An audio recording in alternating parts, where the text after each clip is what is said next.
Fala, seus cristãos cansados, graça e paz a todos os santos da internet. Nós estamos hoje começando um tema totalmente novo, inaugurando aí o ano de 2025 com o primeiro trimestre da lição da Escola Sabatina e a gente tem um tema completamente novo, é um tema poderoso, transformador, que é sobre o amor e a justiça de Deus. Esse é o tema que nós vamos explorar na lição da Escola Sabatina nesse primeiro trimestre de 2025. E o título da lição de hoje, seguindo esse tema do amor e da justiça de Deus, é o tema Deus ama generosamente. Então prepara o seu coração, prepara a sua mente, porque o que está por vir nesse trimestre vai mudar completamente a forma como você enxerga a sua fé, tá certo? E para começar a nossa reflexão, não só dessa semana, mas desses próximos 3 meses, nesses próximos 3 encontros que nós teremos sobre esse tema, eu quero fazer uma pergunta bastante intrigante que vai surgir logo no início desse estudo.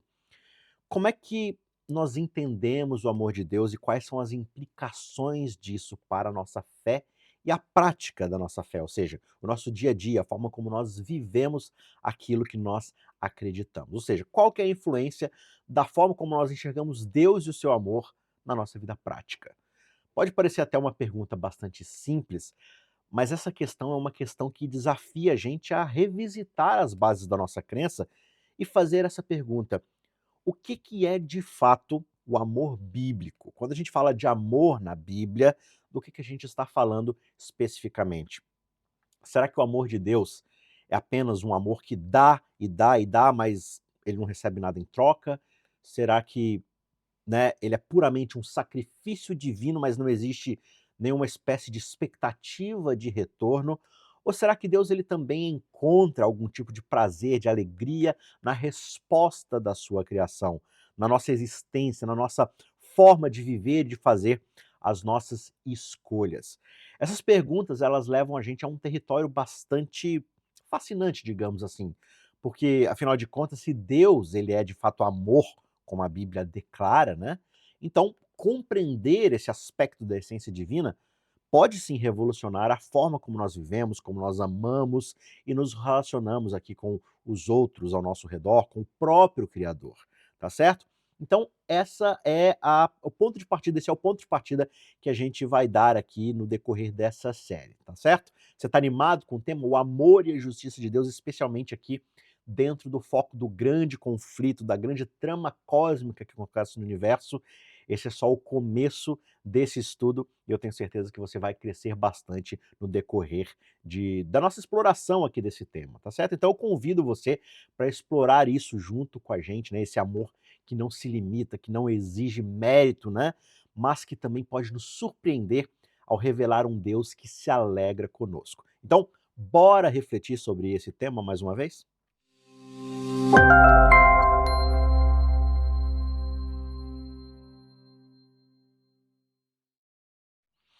Se você está curtindo essa vibe de aprendizado, de reflexão, eu já peço que você deixe o seu like aqui no vídeo, que você se inscreva no canal e não se esqueça de assinar o sino de notificação para você não perder nenhum conteúdo que é postado aqui no canal, né?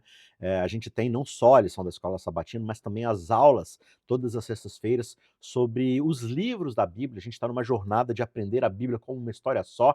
Então, participe com a gente, se inscreva no canal, fique por dentro de tudo que acontece aqui e não deixe de compartilhar esse vídeo e os outros vídeos do canal com os seus amigos também, porque todo mundo, claro, merece conhecer mais sobre o amor de Deus, é ou não é? Agora vamos voltar aqui para o nosso tema, para a nossa lição inaugural aqui dessa nova série. Veja, o amor bíblico, quando a gente fala da definição bíblica de amor, né, ele é muito mais do que um sentimento passageiro ou de um mero gesto bondoso para com alguém. Esse amor ele é essencialmente, nas palavras bíblicas, um compromisso ativo, é uma decisão constante, consciente e, claro, transformadora. E o autor da lição aqui, que se chama John Peckham, é assim, um teólogo fenomenal, ele trabalha muito essa questão do grande conflito, do amor de Deus, da liberdade, e ele enfatiza aqui na lição que o amor de Deus, como descrito na Bíblia, não é apenas uma resposta às nossas ações ou aos nossos méritos, né? Deus não nos ama por causa das coisas que fazemos ou deixamos de fazer, Deus, na sua própria essência, é amor. O amor é parte dele mesmo, faz parte da sua essência, do seu caráter, da sua própria existência.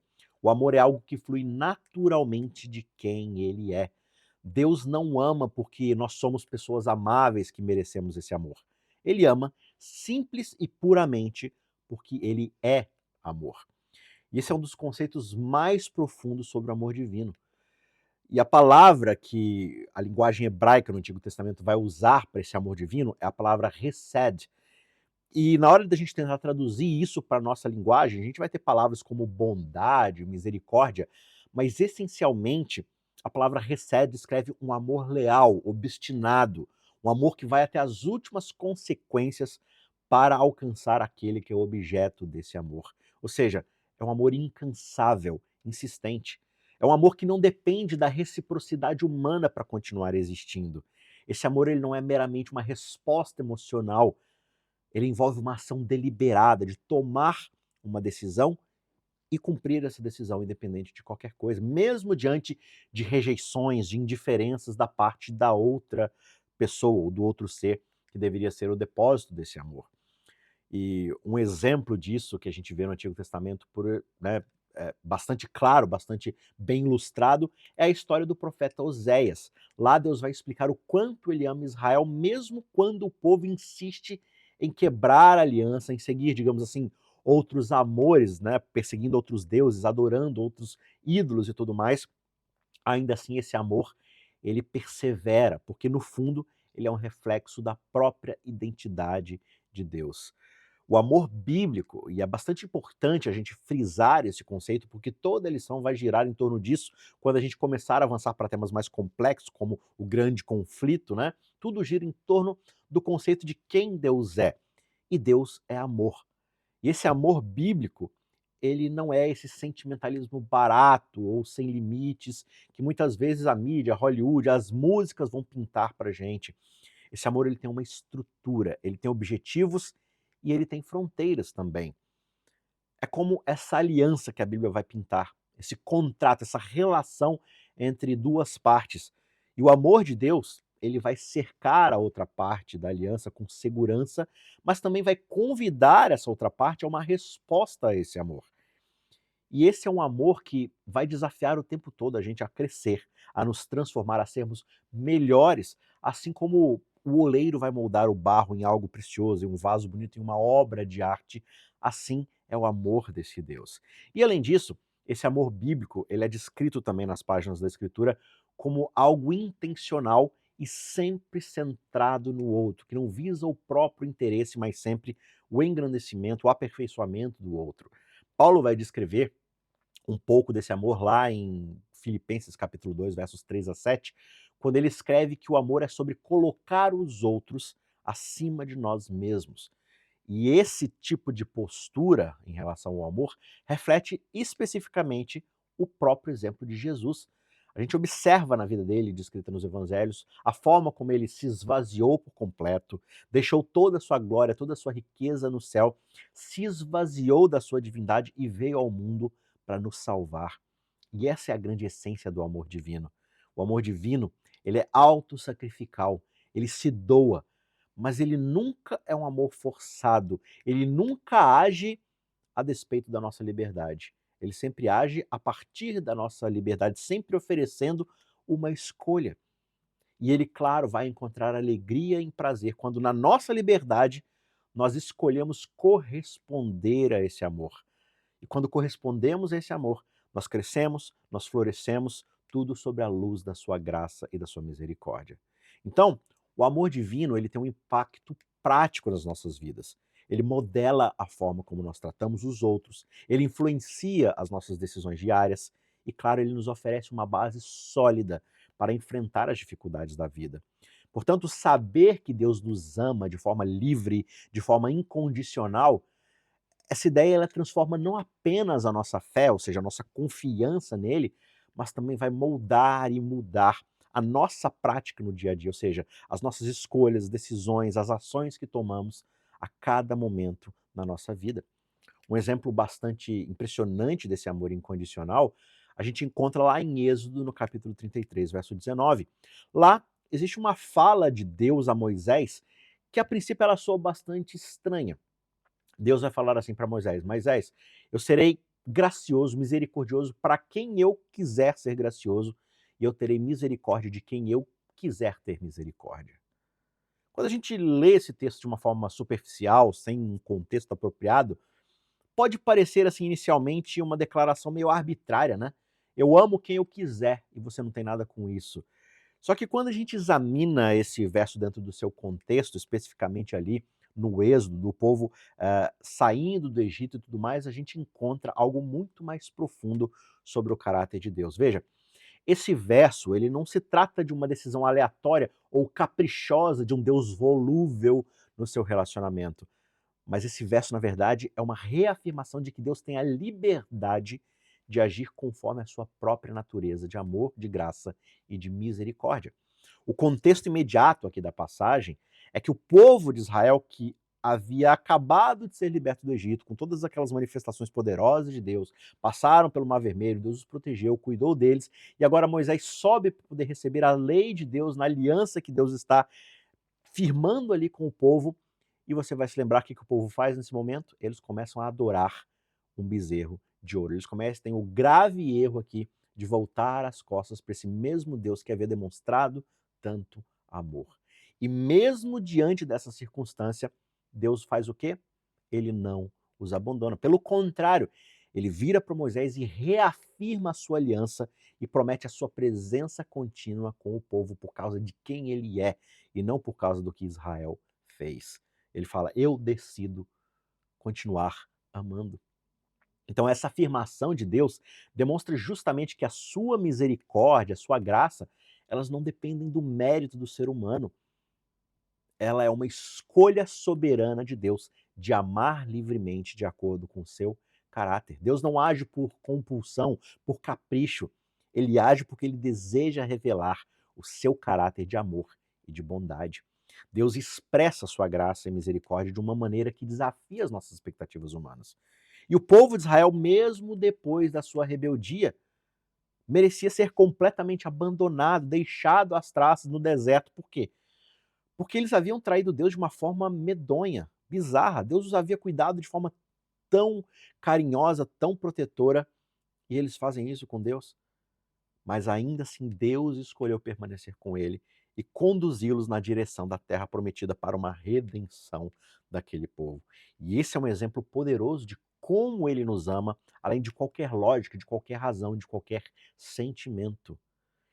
Deus ele concede perdão, ele restaura, mesmo quando nós somos incapazes de retribuir ou de corresponder ao seu amor. E essa passagem, ali de Êxodo 33, leva justamente a gente a refletir sobre as muitas formas pelas quais Deus tem demonstrado o seu amor em nossas próprias vidas. Talvez você já tenha experimentado momentos em que você foi acolhido pela graça de Deus, mesmo quando você cometeu falhas, falhou em determinados desafios aparentemente insuperáveis.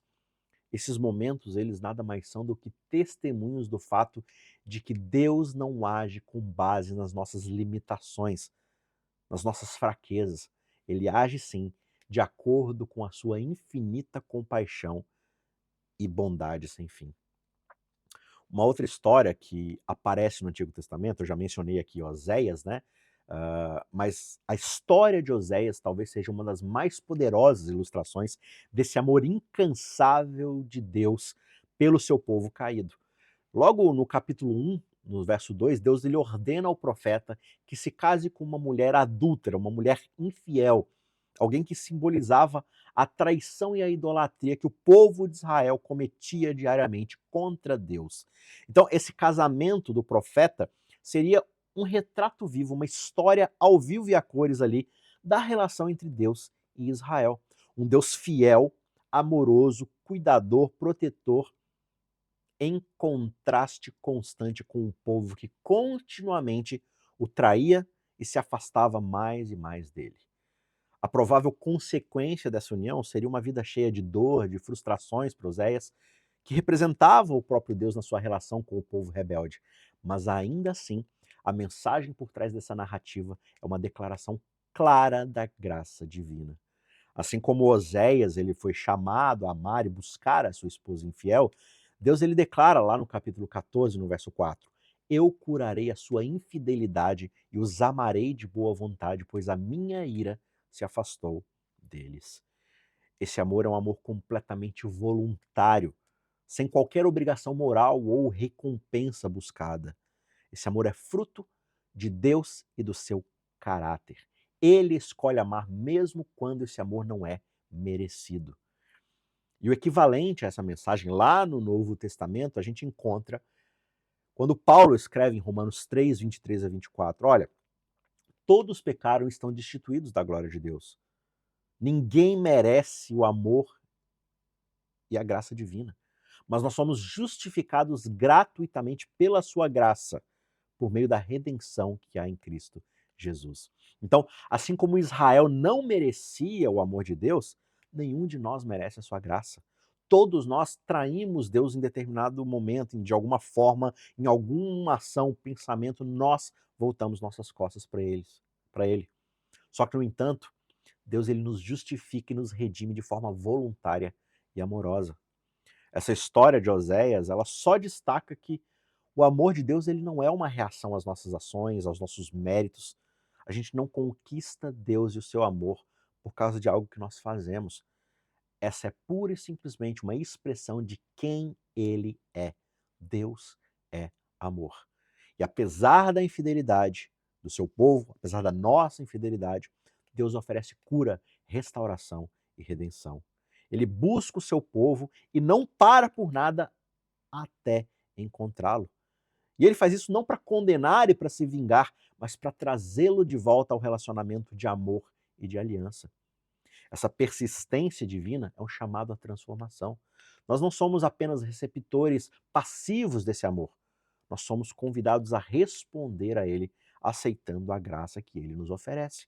Assim como Oséias ilustra essa paciência e o compromisso de Deus, nós somos chamados a reconhecer que, mesmo na nossa fragilidade, mesmo cometendo todos os erros que nós cometemos, Deus permanece fiel e disposto a nos restaurar. Só que existe um outro fator que a gente precisa considerar com bastante seriedade, e é justamente essa resposta ao amor de Deus. Lá em Mateus 22, verso 1 a 14, Jesus ele vai contar uma parábola de um banquete que é dado ali num casamento. E essa é uma narrativa profunda que reflete a oferta gratuita do amor e da salvação de Deus, mas também a liberdade humana de aceitar ou de rejeitar esse convite. Então vamos para a história. Nessa parábola, um determinado rei, ele vai preparar uma festa de casamento para o seu filho e vai enviar convite aos convidados previamente escolhidos, apenas nobres, apenas pessoas da alta sociedade. Só que essas pessoas vão rejeitar o convite para a festa. Eles vão ignorar completamente o convite e alguns, irritados com o convite, vão mandar matar os servos que trouxeram o convite. Não basta só simplesmente ignorar e rejeitar o convite. Eles querem meio que causar dor, causar constrangimento a esse rei que está fazendo, que está dando a festa ali de casamento. Então eles mandam matar, maltratam os mensageiros.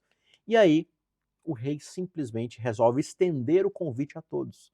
Sejam bons, sejam maus, sejam ricos, sejam pobres. Ele chama, ele convida para o casamento qualquer pessoa que esteja disposta a participar. Só que mesmo assim, de todas essas pessoas que vão aparecer ali na festa, um determinado homem vai aparecer sem uma veste adequada para o evento. E o texto ali dá para entender que o próprio rei providenciou roupas adequadas para o evento, porque existiam pessoas pobres ali que não tinham condição de ter um traje de gala, digamos assim, para a festa, mas o rei providencia as vestes adequadas para participar daquela festa. Mas o homem ele simplesmente resolveu aparecer do jeito que ele queria, todo inadequado para o evento, para a festa, e ele acaba sendo expulso do banquete. E essa história, essa parábola de Jesus, ela vai ilustrar duas verdades essenciais para a nossa reflexão. Primeiro, Deus ele oferece a sua salvação, né, o convite para a festa, o pertencimento do seu banquete, ele oferece tudo isso livremente. Não existe discriminação, não existe nenhum tipo de barganha. Ele convida todas as pessoas para o seu reino, independentemente de mérito ou de status. Só que, em segundo lugar, entra a questão da resposta ao convite.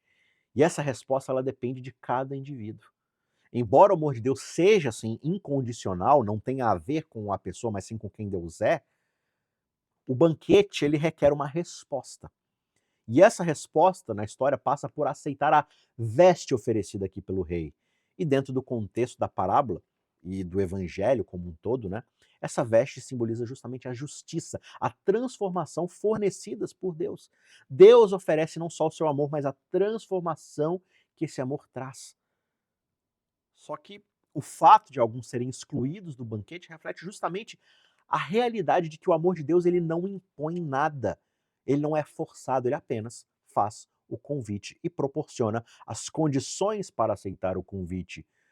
Mas ele não amarra ninguém, ele não coloca ninguém na jaula e traz arrastado para o banquete. Ele simplesmente faz o convite. E aqueles que rejeitam esse convite fazem isso por escolha própria, por livre e espontânea vontade. É como Jesus vai reagir ali a uma visão que ele tem de Jerusalém lá de cima do monte, lá em Mateus 23:37, quando ele olha para Jerusalém, contempla aquela cidade e começa a chorar. Ele fala: Jerusalém, Jerusalém, quantas vezes eu quis reunir os seus filhos como aquela galinha que reúne os seus pintinhos debaixo das asas para proteger, para cuidar, mas vocês não quiseram. A resistência de Israel ao chamado de Deus jamais foi por falta de amor divino. Jamais foi por falta de iniciativa da parte de Deus. Foi única e exclusivamente pela recusa em aceitar a oferta de restauração. E se a gente parar para pensar, hoje nós não somos muito diferentes de Israel. Quantas vezes a gente resiste ao amor de Deus? Nós preferimos a nossa autonomia, o nosso próprio jeito de viver. A gente acaba se distraindo com as prioridades terrenas, sem um propósito eterno. Essa parábola nos convida a refletir. Será que nós estamos aceitando o chamado de Deus e permitindo que ele nos transforme com o seu amor? Ou estamos apenas negligenciando o convite desse banquete eterno para o qual nós fomos convidados? Para concluir o estudo dessa semana, eu quero citar para você uma fala de Ellen White que é muito importante. Ela diz o seguinte: a última mensagem de misericórdia a ser dada ao mundo é uma revelação do caráter de amor de Deus. Muito poderosa essa citação, né? Esse é um lembrete convidando a gente a refletir sobre a essência do evangelho. Revelar o amor de Deus ao mundo é o clímax da nossa missão como cristãos, porque é nesse amor que é revelado no caráter de Deus que se encontra o poder transformador da graça e do evangelho. Esse amor, livre de imposições, de barganhas, é a mensagem mais profunda e necessária para um mundo que muitas vezes foi ferido por mal-entendidos sobre quem Deus realmente é. Por isso que é tão importante como cristãos nós sempre estamos lendo, estudando a Bíblia, aprendendo mais de Deus para termos uma teologia sadia, equilibrada, que evita tanto esse legalismo que tenta negociar com Deus e barganhar com Deus para ganhar o seu favor, quanto um liberalismo que acha que eu posso tratar Deus do jeito que eu quiser só porque o seu caráter é de amor, sem enfrentar as consequências das minhas próprias ações. Por isso, ter essa teologia equilibrada é crucial para que essa mensagem seja comunicada de forma tão autêntica, tão eficaz. Veja, uma postura legalista ela vai obscurecer o amor de Deus, vai torná-lo um juiz severo, enquanto o liberalismo ele vai diluir a santidade e a justiça divina que esse amor nos convida a ter, desconsiderando que o chamado para estar com Deus é um chamado à transformação, à santidade.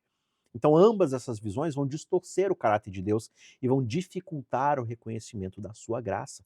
Por isso é importante revelar no nosso, na nossa pregação do Evangelho qual é o verdadeiro caráter de Deus.